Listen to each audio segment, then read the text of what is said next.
ஆக இப்பொழுதாவது கூட்டியிருப்பது உள்ளபடியே வரவேற்கத்தக்கது. ஏற்கனவே நிறுத்தி வைக்கப்பட்டிருக்கக்கூடிய பல்வேறு மானிய கோரிக்கைகள் மீது விவாதங்கள் நடைபெற்று அதற்குரிய நிதி ஒதுக்கீடு செய்யப்பட்டு அந்த திட்டங்களை நிறைவேற்றுவதற்காகத்தான் இந்த கூட்டத்தொடர் என்பது அமைந்திருக்கிறது.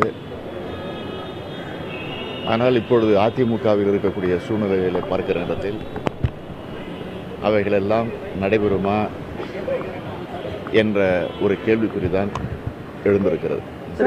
மக்கள் பிரச்சனைகளை பற்றி திமுக குரல் கொடுக்க இருக்கு சட்டப்பேரவையில். மக்கள் பிரச்சனை என்னென்ன பற்றி சட்டப்பேரவையில் திமுக சார்பில் குரல் கொடுக்க இருக்கு. திமுகவை பொறுத்த வரைக்கும் எப்போவும் மக்கள் பிரச்சனைக்கு தான் குரல் கொடுக்கும். அதை தொடர்ந்து இந்த கூட்டத்தொடரிலும் தெளிவாக எடுத்துச் சொல்லுவோம். விரைவில் சட்டப்பேரவை தேர்தல் நடைபெறும் சொல்லி மைத்ரேயன் சொல்லியிருக்காங்க. இதை நீங்கள் எப்படி பார்க்குறீங்க? நீங்களும் சட்டப்பேரவை தேர்தலில் நடைபெறும் அவர் சொல்வதற்காக நான் பதில் சொல்ல வேண்டிய அவசியம் இல்லை.